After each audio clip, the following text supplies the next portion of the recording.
പിണറായി വിജയനെയും ഇടതുപക്ഷ സർക്കാരിനെയും കേന്ദ്ര ഏജൻസികൾ വിട്ടിട്ടില്ല. അവർക്ക് പിന്നാലെ തന്നെയുണ്ട്.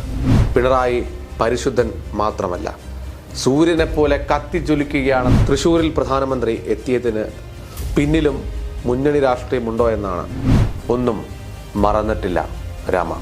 മുഖ്യമന്ത്രിയും കൂട്ടരും ഇക്കാര്യം മറക്കരുത്. നമസ്കാരം. തൃശ്ശൂരിൽ മഹിളാ മോർച്ച സംഘടിപ്പിച്ച നാരി ശക്തി സംഗമത്തെ അഭിസംബോധന ചെയ്ത് പ്രധാനമന്ത്രി നരേന്ദ്രമോദി നടത്തിയ ഒരു പരാമർശം CPM-ലും സംസ്ഥാനത്തെ ഇടതുമുന്നണി സർക്കാരിലും തീ കോരിയിട്ടിരിക്കുകയാണ് എന്നാണ് ജന്മഭൂമിയുടെ എഡിറ്റോറിയൽ പറയുന്നത്.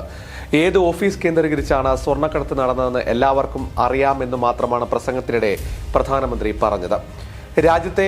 രാജ്യത്തിന്റെ പ്രധാനമന്ത്രി കേരളത്തിൽ വന്ന് ഇങ്ങനെയൊരു രാഷ്ട്രീയ പ്രസ്താവന നടത്താൻ പാടില്ലായിരുന്നുവെന്നാണ് ചില CPM നേതാക്കളുടെ സാരോപദേശം. ഭരണകാര്യങ്ങളിൽ പ്രധാനമന്ത്രി എല്ലാവരുടേതുമാണ്. അക്കാര്യം വളരെ നന്നായി അറിയാവുന്ന ആളാണ് നരേന്ദ്രമോദി. ആരോടും ഒരു പക്ഷാപാതവും കാണിക്കാറില്ല. അതേസമയം BJP എന്ന രാഷ്ട്രീയ പാർട്ടിയുടെ അനിഷേധ്യ നേതാവുമാണ് മോദി. BJP എന്ന പാർട്ടിക്കാണ് വലിയ ഭൂരിപക്ഷത്തോടെ രാജ്യം ഭരിക്കാൻ 2 തവണ ജനങ്ങൾ അംഗീകാരം നൽകിയിരിക്കുന്നത്. പ്രധാനമന്ത്രി എന്ന നിലയ്ക്ക് രാഷ്ട്രീയം പറയാതിരിക്കാനും പറയേണ്ടിടത്ത് അത് പറയാനും മോദിക്ക് നന്നായി അറിയാം. ആരും അത് പഠിപ്പിച്ച് നൽകേണ്ടതില്ല.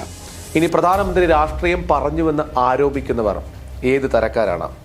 തൂണിലും തുരുമ്പിലും രാഷ്ട്രീയമുണ്ടെന്നും അരാഷ്ട്രീയവാദം കാപട്യമാണെന്നുമുള്ള പ്രത്യയശാസ്ത്രം പൊക്കിപ്പിടിച്ച് നടക്കുന്നവർക്ക് പ്രധാനമന്ത്രി രാഷ്ട്രീയം പറയുന്നതിൽ എന്താണ് പ്രശ്നം? പിണറായി വിജയൻ മുഖ്യമന്ത്രിയാണല്ലോ, എന്നിട്ട് രാഷ്ട്രീയം പറയുന്നില്ലേ? CPM നേതാക്കളായ MV ഗോവിന്ദനും EP ജയരാജനും മാത്രമാണോ രാഷ്ട്രീയം പറയുന്നത്? അരുതാത്തൊന്നും പ്രധാനമന്ത്രി പറഞ്ഞിട്ടില്ല.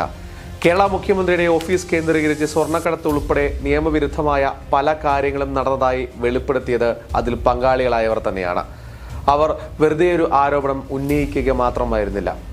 ആരൊക്കെ എന്തൊക്കെയാണ് ചെയ്തതെന്നും ആരൊക്കെയാണ് ഗുണഭോക്താക്കളെന്നും വെളിപ്പെടുത്തുകയും ഉണ്ടായി. ഇത്തരം ഇടപാടുകളുടെ കേന്ദ്ര ബിന്ദു മുഖ്യമന്ത്രി പിണറായി വിജയനാണെന്ന് പുറത്തു വന്ന വിവരങ്ങളിൽ നിന്ന് ആർക്കും മനസ്സിലാകും. മുഖ്യമന്ത്രിയുടെ ഓഫീസ് നിയന്ത്രിച്ചിരുന്ന ആൾ ഇതുമായി ബന്ധപ്പെട്ട കേസിലെ പ്രധാന പ്രതിയാണ്. ഇയാൾ കൈകാര്യം ചെയ്തിരുന്നത് മുഖ്യമന്ത്രി എന്ന നിലക്കുള്ള പിണറായി വിജയന്റെ അധികാരവുമാണ്. ഏതെങ്കിലും ഒരു സംഭവമല്ല, അധികാരം ഉപയോഗിച്ച നിരവധി സംഭവങ്ങൾ നടന്നിട്ടുള്ളതായി വെളിപ്പെടുത്തലുകളും വന്നിട്ടുണ്ട്. നയതന്ത്ര ബാഗേജ് മാത്രമല്ല, ബിരിയാണി ചെമ്പും ഖുറാനുമൊക്കെ കിലോ കണക്കിന് സ്വർണം കടത്താൻ ഉപയോഗിച്ചതായാണ് വിവരം. ഇതിനെക്കുറിച്ച് വിവിധ അന്വേഷണ ഏജൻസികൾ നടത്തുന്ന അന്വേഷണം പല ഘട്ടങ്ങളിൽ എത്തി നിൽക്കുകയാണ്. ആരോപണ വിധേയർ കുറ്റക്കാരല്ലെന്ന് ഒരു കോടതിയും വിധി പറഞ്ഞിട്ടില്ല. അന്വേഷണം അവസാനിച്ചിട്ടുമില്ല. സ്വർണ്ണക്കടത്ത് സംഭവം വെറും ആരോപണം മാത്രമാണെന്ന് വരുത്തി തീർക്കാൻ മുഖ്യമന്ത്രി പിണറായി വിജയനും അനുചരന്മാരും നടത്തുന്ന ശ്രമങ്ങൾ വിജയിക്കാൻ പോകുന്നില്ല. CPM-ലുള്ള സ്വപ്നലോകത്തെ ബാലഭാസ്കരന്മാർക്ക് അങ്ങനെ തോന്നുന്നുണ്ടാകും. ചില സുവിശേഷ പ്രാസംഗികർ കർത്താവിനെ സ്തുതിക്കുന്നത് പോലെ മുഖ്യമന്ത്രി പിണറായി വിജയനെ വിശുദ്ധനായി പ്രഖ്യാപിക്കുന്ന തിരക്കിലാണ് കുറെ കാലമായി CPM നേതാക്കൾ. പിണറായി ഈ വീടിൻ്റെ ഐശ്വര്യമെന്ന് EP ജയരാജൻ പറഞ്ഞപ്പോൾ ഒരു പടി കൂടി കടന്ന് പിണറായി ദൈവമാണെന്ന് മന്ത്രി വാസവൻ പ്രഖ്യാപിക്കുകയുണ്ടായി. ഇപ്പോഴിതാ MV ഗോവിന്ദന്റെ ഊഴമെത്തിയിരിക്കുന്നു. പിണറായി പരിശുദ്ധൻ മാത്രമല്ല, സൂര്യനെപ്പോലെ കത്തിജ്വലിക്കുകയാണെന്ന് പറഞ്ഞിരിക്കുകയാണ് MV ഗോവിന്ദൻ. അടുത്താൽ അന്വേഷണം ഏജൻസികൾ കരിഞ്ഞു പോകുമത്രേ. ഇങ്ങനെയുള്ള അത്ഭുത ശക്തിയൊക്കെ ഉണ്ടെങ്കിൽ എന്തിനാണ് അനാവശ്യമായി മുറവിളി കൂട്ടുന്നത്?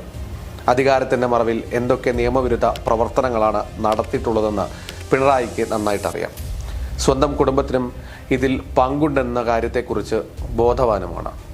അന്വേഷണ ഏജൻസികൾക്കും ഇത് സംബന്ധിച്ച് വിവരങ്ങളുണ്ട്. കേസ് കോടതിയിലാണ്. അന്വേഷണ ഏജൻസികൾ തെളിവുകൾ ശേഖരിക്കുകയാണ്. കേസ് അട്ടിമറിക്കാൻ മുഖ്യമന്ത്രി പിണറായി വിജയൻ ഇതിനോടകം എന്തൊക്കെയാണ് ചെയ്തിട്ടുള്ളതെന്ന് നാട്ടുകാർക്ക് അറിയാം. ഉപ്പ് തിന്നവർ വെള്ളം കുടിക്കണമെന്നാണല്ലോ പിണറായി പറഞ്ഞിട്ടുള്ളത്. സ്വർണ്ണക്കടത്ത് കേസിൽ പിണറായി ഇതുവരെ എത്രയൊക്കെ വെള്ളം കുടിച്ചിട്ടുണ്ടെന്ന് അറിയേണ്ടവർ അറിയുന്നുണ്ട്. ഈ വെള്ളം കൂടി അവസാനിക്കാനും പോകുന്നില്ല. മോദി സർക്കാരിൻ്റെ ഭരണം അഴിമതിയോട് സന്ധി ചെയ്യുന്നില്ല. ഇതിനോടകം നിരവധി പ്രമുഖർ അഴിക്കുള്ളിലാണ്. ആരോപണം ഉയർന്നപ്പോൾ അവരൊക്കെ നിയമ സംവിധാനങ്ങളെയും അന്വേഷണ ഏജൻസികളെയും വെല്ലുവിളിച്ചവരാണ്. ഇവരുടെ പാതയിലാണ് പിണറായിയും. അന്വേഷണ ഏജൻസികൾ പിന്നാലെയുണ്ട്, ഭയക്കേണ്ടി വരും. ഇതാണ് ജന്മഭൂമിയുടെ എഡിറ്റോറിയൽ പറയുന്നത്.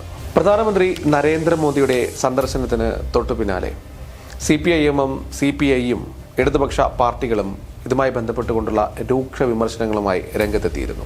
തൃശൂർ സന്ദർശനത്തിൽ മെച്ചം തട്ടുകടക്കാർക്ക് മാത്രമെന്നായിരുന്നു മന്ത്രി K. രാജന്റെ പരിഹാസം. തൃശൂർ കാണാൻ ആഗ്രഹമുള്ളത് കൊണ്ടാണ് മോദി വന്നത്. വടക്കുനാഥന് മുന്നിലെ എല്ലാ ജടകളും മുറിച്ചെന്നും ഇത് വരും ദിവസങ്ങളിൽ ചർച്ച ചെയ്യപ്പെടുമെന്നും മന്ത്രി പറഞ്ഞു. തൃശൂർ പൂരത്തെക്കുറിച്ച് ആരും ആകുലപ്പെടേണ്ടതില്ല. വനിതാ സംവരണ ബില്ല് 2024 തെരഞ്ഞെടുപ്പിന് മുൻപ് നടപ്പാക്കാൻ മോദിക്ക് ചങ്കൂറ്റമുണ്ടോ എന്നും K. രാജൻ വെല്ലുവിളിച്ചു. അതേസമയം പ്രധാനമന്ത്രി നരേന്ദ്രമോദിയുടെ ശബരിമല മതമേലധ്യക്ഷന്മാരുടെ വിരുന്ന് പരാമർശങ്ങളെ രാഷ്ട്രീയമായി നേരിടാനാണ് ഇടതുമുന്നണിയുടെ തീരുമാനം.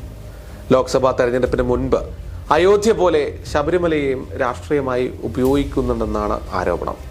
ഈ ആരോപണം അവർ ഉന്നയിച്ചേക്കും. ക്രൈസ്തവ സഭാധ്യക്ഷന്മാരുടെ അനുഗ്രഹം ലഭിച്ചുവെന്ന് പറയുന്ന പ്രധാനമന്ത്രി മണിപ്പൂരിനെ കുറിച്ച് മൗനം പാലിച്ചെന്നും രാഷ്ട്രീയ ചോദ്യമായി ഉന്നയിക്കാനാണ് LDFന്റെ നീക്കമെന്നും അദ്ദേഹം വ്യക്തമാക്കിയിരുന്നു. കേരളത്തിലെ BJPയുടെ ലോക്സഭാ തെരഞ്ഞെടുപ്പ് പ്രചാരണത്തിന്റെ തുടക്കമായിട്ടാണ് പ്രധാനമന്ത്രിയുടെ തൃശൂർ വരവിനെ ഇടതുമുന്നണി കാണുന്നത്. A+ മണ്ഡലമായ തിരുവനന്തപുരത്തെ ഒഴിവാക്കി തൃശൂരിൽ പ്രധാനമന്ത്രി എത്തിയതിന് പിന്നിലും മുന്നണി രാഷ്ട്രീയമുണ്ടോ എന്നാണ് ഭരണപക്ഷത്തിന്റെ കണക്കുകൂട്ടൽ. ഉത്തരേന്ത്യയിൽ പോലെ ഹിന്ദുത്വ രാഷ്ട്രീയത്തെ കത്തിക്കാനുള്ള നീക്കമായിട്ടാണ് പ്രധാനമന്ത്രിയുടെ പ്രസംഗത്തെ CPIM വിലയിരുത്തുന്നത്. M.V. ഗോവിന്ദൻ മാഷും P. ജയരാജനുമൊക്കെ ഇക്കാര്യത്തെക്കുറിച്ച് പറയുകയും ഉണ്ടായി. എന്തായാലും രാജ്യം ഭരിക്കുന്ന BJPയെ പോലെയുള്ള ഒരു രാഷ്ട്രീയ പാർട്ടി, 2 തവണ രാജ്യത്തെ ഭരിച്ച പരിജ്ഞാനമുള്ള പാർട്ടി, നരേന്ദ്രമോദിയെ പോലെയുള്ള ആ വലിയ നേതാവിൻ്റെ സ്വപ്നങ്ങളായിരുന്നു ഈ രാജ്യത്ത് നടപ്പാക്കിയ പല വികസന പ്രവർത്തനങ്ങളും. ഇപ്പോഴും രാജ്യം ലോകരാജ്യങ്ങൾക്ക് മുന്നിൽ അഭിമാനത്തോടുകൂടി നട്ടെല്ലുയർത്തി നിൽക്കുന്നതും നരേന്ദ്രമോദിയുടെ ഈ നേതൃപാടവത്തിൻ്റെ കഴിവ് ഒന്നു തന്നെ മാത്രമാണ്. എന്തായാലും ജന്മഭൂമിയിലെ എഡിറ്റോറിയൽ പറഞ്ഞു വയ്ക്കുന്നത് ഇങ്ങനെയാണ്: പിണറായി വിജയനെയും ഇടതുപക്ഷ സർക്കാരിനെയും കേന്ദ്ര ഏജൻസികൾ വിട്ടിട്ടില്ല, അവർക്ക് പിന്നാലെ തന്നെയുണ്ട്. ഒപ്പുതിന്നവർ വെള്ളം കുടിക്കുക തന്നെ ചെയ്യും. ED അടക്കമുള്ള കേന്ദ്ര ഏജൻസികൾ ആ കേസിന് പിന്നാലെ തന്നെയുണ്ട്. ഒരു നാൾ സത്യം പുറത്തു വരും. അതുകൊണ്ട് മുഖ്യമന്ത്രിയും കൂട്ടരും ഇക്കാര്യം മറക്കരുത് എന്ന താക്കീത് കൂടിയാണ് BJPയുടെ മുഖപത്രമായ ജന്മഭൂമി നൽകുന്നത്. ഒന്നും മറന്നിട്ടില്ല രാമ.